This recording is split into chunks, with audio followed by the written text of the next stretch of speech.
Welcome to Working Dragon Mystic, where we discuss real metaphysical and occult knowledge so that you can manifest real and tangible results in your life.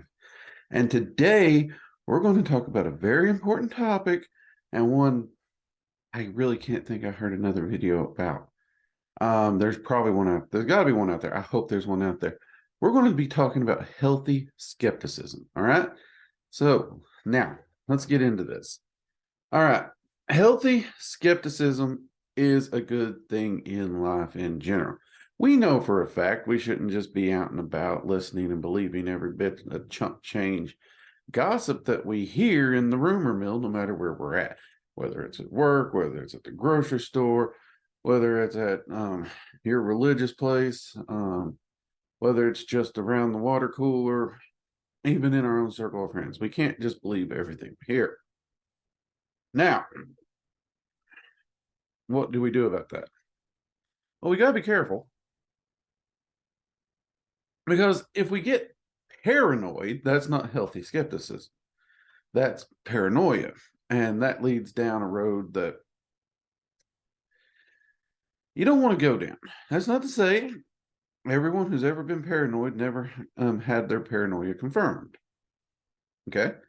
But we need to have a healthy measure of skepticism in life. We need to bring that same concept into the occult.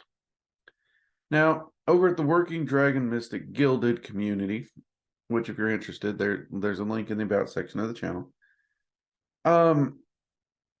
We have a great team of admin and moderators. Now, one of the things I love about them is we disagree. We have a lot of varied opinions on different subjects and topics. And anytime we talk about something, we also question. Sorry about that. I was doing some work. Dust is all in my lungs right now. Sorry. We do question it. And that is a good thing. And even my most trusted colleagues and friends, and even many of my teachers, when they talk about the occult, when they talk about practices, I question it. Some more than others. That is true. That is true. Total candidness. But like one of the most trusted ones I have is my friend Raven. Anytime she tells me anything, even if on the surface it's like, all right, that's awesome, underneath I'm like, I want to try this. Now, I want to try this. For me, in my mind, this is great. I need this also. I'm going to try it so I can get this thing. I want to try it and see if I can get it to work. That right there shows that there's an element of doubt, because I need to see if I can get it to work. I don't just assume it's going to work. You see what I'm saying? And it also, kind of helps us pump the brake on certain things and decisions. Because emotions can definitely get into our decisions in life and what we do. And I've told many of her, I say on this channel, magic is not a wish granting process. If you want to do a spell and then you're a millionaire, magic ain't where you want to be. If you're trying to get a wish going, sorry, can't help you. Magic can help improve your odds and help manifest things you need, but you have to do the magic, plus you have to pursue it in the real world, right? And this, I've come out on this channel a lot of times and said, I'm not a fan of spiritual, occult, or faith healers, because so many of them are like, you trust me, you do this, and ignore anything modern conceptual medicine and you'll be fine. And they do more harm than good by percentage when they do that. Now, for those energy healers, faith healers, spiritual healers, who you're out there advising them to utilize this and consult with their doctor and, seek other treatments. Thank you. Thank you very much for that. Here on Working Dragon Mystic, we will never tell you to forego a doctor. Okay? We believe in stacking the deck. I'm an old gambler. We're going to stack the deck. We're going to put the odds in my favor, not someone else's. And I ain't going to trust someone else to do something for me, even if it's a god. So I'm always skeptical of these things. Now, that being said, if I'm having a big, massive issue, like I got bad knees, I've had bad knees for a while. They're sore, they hurt, they ache, but I've managed them in different ways and they are actually getting better. Yes, I'm using different things. I'm even using Magick to help make them better. I don't expect to wake up tomorrow with no pain. Actually, if I did, I'd probably think I was dead. Because it's just been a part of my life since I was young. So, um, but jokes aside, that doesn't mean I don't think those things can help, but I am skeptical. So when we find a book and a book has a spell that says this, read it with a bit of this sounds neat. This could be an interesting thing to try to apply. But read it with a form and a healthy level of skepticism, in so much as just don't assume, don't bet the farm on it kind of thing. And when you do that, you do find that you're going to fall into a lot less potholes, because I can't count the number of occult practitioners, both new and old, that they run out, they grab a book, they buy a book, they do the operation, nothing falls of it, and they end up worse than when they started because this, that, or the other. Or there's some magician out there. It's like, if you pay me $6,000, I'm going to do this, and everything's going to be right in your life. And to be honest, these people really don't have that. And if they had that, they probably wouldn't be asking for things, but they scrape it together, they spend it, and then nothing really changes. This is how we get scammed. This is how we get hustled. There's a lot of magnificent magicians out there that do offer spell services. There are magnificent individuals who offer help. There really are. But it's also easy to get hustled. It's also hard to, it can be hard to sort through which ones are which. Now, as a magician, I don't go to those. I do it myself. And in general, that's kind of my mentality. I want to do everything myself. I don't want to do anything external that I can't already do. That's why if I need surgery, I go to a surgeon, because I'm not a surgeon. But anything that I'm capable of doing myself, I try to take care of myself. And I'm getting off track here, but it's that healthy skepticism that does help us sort through those. Now, this is for all of us in the occult period, even the old guard, old dogs, whatever you want to call us. I've heard us even referred to as the old graybeards. Not sure we're quite that. But I would even say it's even more important for the people coming in, the new people. One of the reasons, like, everybody's like, why do you have a YouTube channel? Why do you spend so much time on YouTube when you have your online school? Wouldn't it make more sense to put more time in the school to grow it faster? It could. But Working Dragon Mystic is about more than just the online school. The online school lets me do things and present courses, in-depth, deep dives that I can't present elsewhere. And that's a good thing. But we also make sure it's affordable. That's always been one of our goals, to keep it super affordable. Whereas YouTube allows me to reach more people on a broader spectrum, on smaller topics with smaller videos, while at the same time, there's stuff on this channel. There's, the Dragon's Flame rituals. There's some spell work. There's entities that, to my knowledge, haven't been recorded anyplace else, like the Prosperity Dragon, Expoon Well. There's plenty of actual beginner level practice and magic that you can start doing and start getting those results that we talk about in that fancy intro that I spew every time I do a video. And I do that because I believe in healthy skepticism. Now, I got plenty of viewers. I got plenty of people over at Gilded. I got plenty of students. Every one of them, they're constantly thanking me for what I've done. They're thanking me for the channel. You can go through some of these videos and find them too, for providing this information and how it's changed their life and stuff. And that's great. I'm thankful for that. But I also want to present it in a way that, here you go. Don't just take my word for it. put it to work for yourself. Don't just take my word for it. Many magicians have different perspectives and different viewpoints on different things, and there is no one true path. We talk about that all the time. But the one thing I try to focus on is results. I'm not a spiritual person. I've told you all that. I'm not really religious. Well, I'm actually not religious. I'm not a person of faith, though I grew up in religion. And I do still respect it. I do know it has many great things that it can do for other people. It's just not my cup of tea. And I'm not, I'm just me. So if you tell me to do this, have faith, or trust us, it'll work, that's a hard pill to swallow for a guy like me. In fact, I've said this in the live streams, I believe, but I got into magic to disprove it. I really did.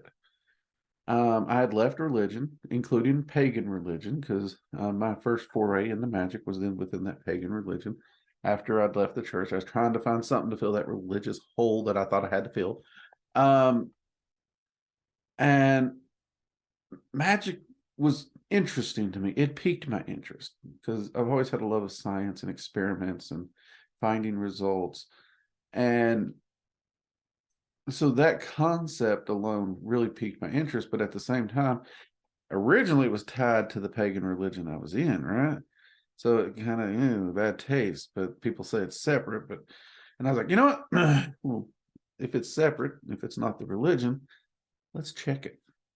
So I took about, I think it was going to be 6 months to a year where I was going to do these operations. Okay. I was going to suspend disbelief. I was just going to trust the operation. That's all I was going to do. I was going to keep my notes. I was going to keep my journal, and I'm going to track it. And I started focusing on tangible, real world things that I had plenty of data on previously. And I had current data. I knew exactly where I was standing, and I could track it forward to see if there was any noticeable change. This is one of the reasons I love prosperity magic, because it can be tracked. And my goal was essentially to prove this will not manifest results enough to get past what could be coincidence. That was actually my goal. So I was very skeptical. However,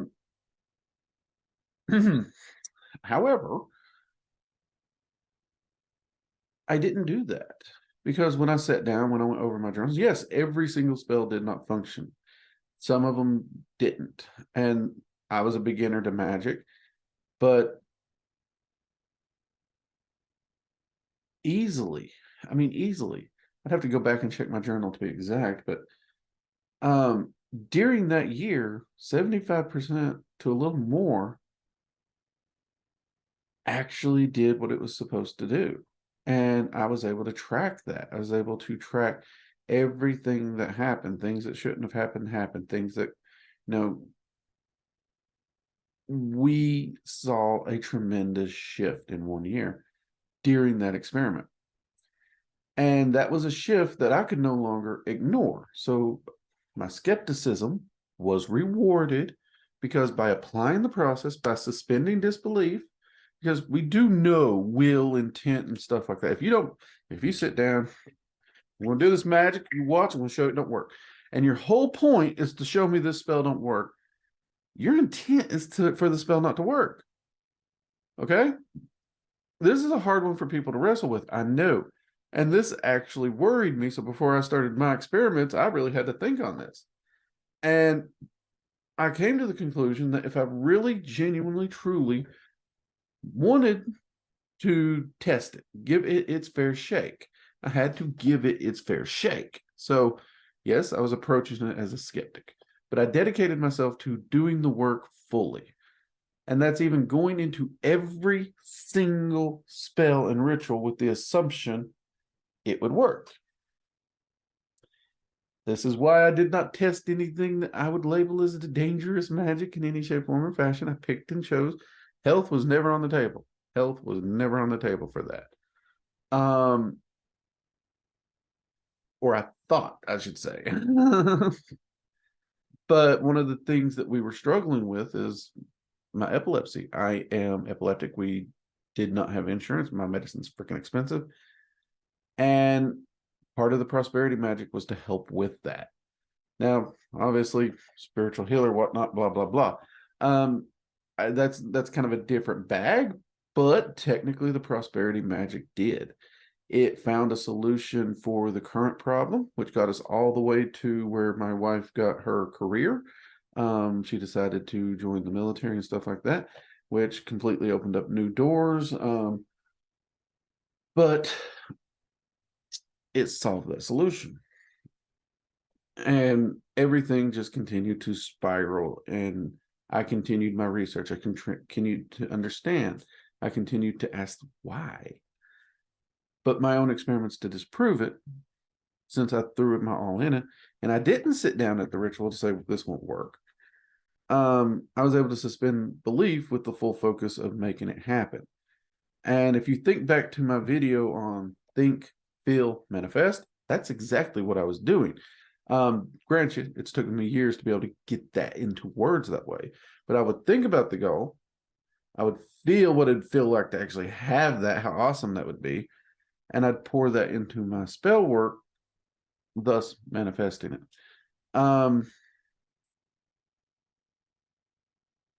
And then I'd walk away. So I didn't dwell on the fact that I was disproving it. I didn't actually.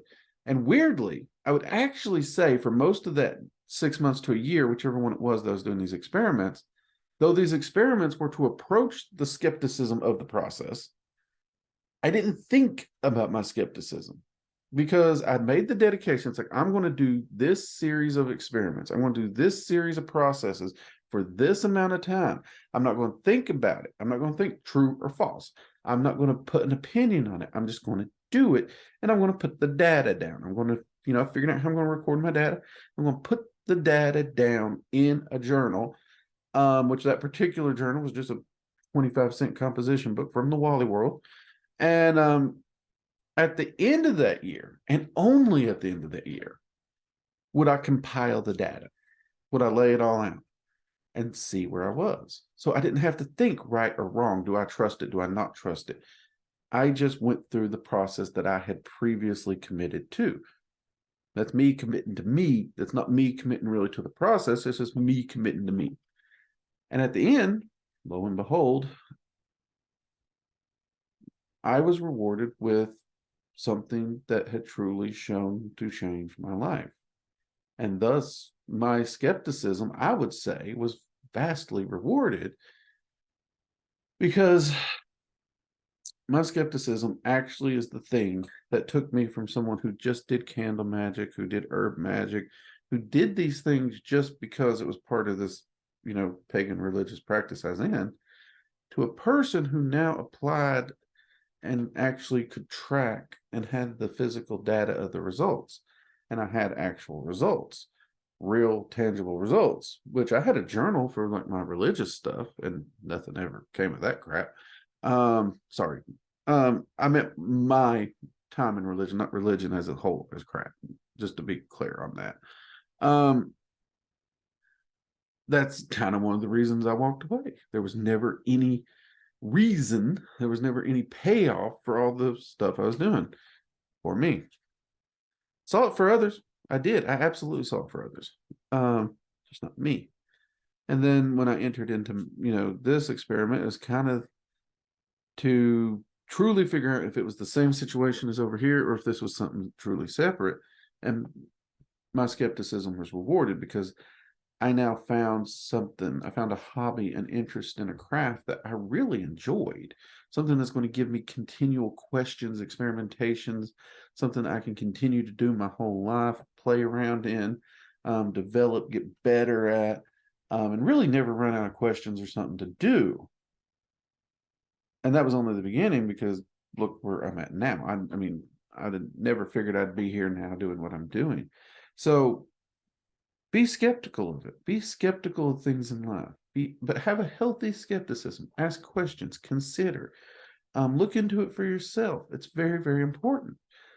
And the same thing goes with, like cryptids. I got people telling me all the times, I saw a cryptid. I saw this. I saw that. Great. At the bare minimum, I think they saw what they think they saw. But because they think they saw it, does that make this thing a real tangible animal? Nope. Many of y'all know I do a lot of cryptid research. I love to research cryptids on different, I've done a lot of camping and traveling to do so. So everyone assumes I just automatically believe these things exist, when the reality is I don't know. I actually don't assume any of them exist because of that very reason. I'm skeptical of their existence, and I need more. I need the tangible proof. I need the scientific proof. There's a show, if some of y'all have seen it, I think it's called Finding Bigfoot. This show, me and the wife watch. It's entertaining. It's interesting. Some of the things they do. But I also disagree with some of the things they do. That's okay. Like most of the time, I think there's 2 or 3 of them on there that are pretty much hard set Bigfoot believers. And they will be like, well, that has to be a Squatch. What else it can be? And it's 9 times out of 10. It's like, I'm sitting here in the living room listing off, oh, that it can be this, it can be this, it can be this. So there's ways to explain what may have been there. Sometimes there ain't. And then they got the skeptic, It's like, even if she sees one, she probably won't believe it. It's like, yeah. But they're predisposed to believe every sighting is a sighting. And honestly, the part that surprises me, which rarely happens, is when the hard Bigfooters actually like, I don't think they saw a Bigfoot. That's when I fall out of my chair. It's like, wait, did they actually say that? Sorry. So I love to research cryptids. I do think the probability of them being out there is there, because we find new species of animals every year, constantly. We've not even begun to really truly explore our oceans. We know more about space than we know of our oceans. So I think it's probable, but probable doesn't mean that I believe it exists or that it exists exactly as it's being stated. So I like to research. I like to seek proof, and I don't take anything on just statements or sightings alone. That rubs people the wrong way sometimes with me, because they want to run to me and assume as an occultist I'm just going to be a believer, whereas as an occultist I'm actually the skeptic. I will have a healthy skepticism about everything, and I would encourage you to do the same. If you're truly wanting to focus on the results of your practice and try and track those, have a healthy bit of skepticism. But remember, healthy skepticism is one that you question it, okay? You're going to look into it for yourself.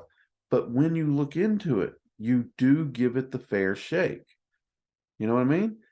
Just like when I did my initial experiments to find out if magic worked or not. I begun with my skepticism. I developed my process. I even took time to consider the fact that if you sit down to prove magic doesn't exist because this spell won't work, I knew my intent would be the spell don't work. So my current understanding of magic, which thankfully I did have a previous understanding of magic, I knew that intent alone would my experiments would lose all validation. Okay, I knew that. So I couldn't do that. So that meant when I went into the experiment, I had to go in 100% doing it truly and with the intent of it working. Okay? So you have to give the thing we're skeptical about a fair shake. Anytime. That's healthy skepticism. Unhealthy skepticism is if you're going in to do the experiment and you sit down, you're skeptical of magic, and every time you sit down, you're going down and your intent's to prove this ain't going to work. So you're already killing it before it ever got there. That's not a healthy skepticism. Or you go even further and you start belittling people and tearing them down for their thoughts, their ideals, or belief in this. Most people would say we don't believe in the tooth fairy. Somebody's like, Drake, you can't say that. What's the kids here? This channel ain't for kids. It's actually marked as not for kids.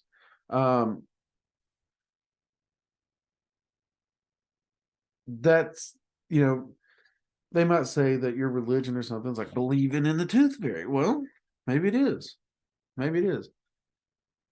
But even if you're skeptical of it, you shouldn't necessarily belittle another person of their thoughts, their ideals, or their beliefs in it, because maybe it helps them, you know?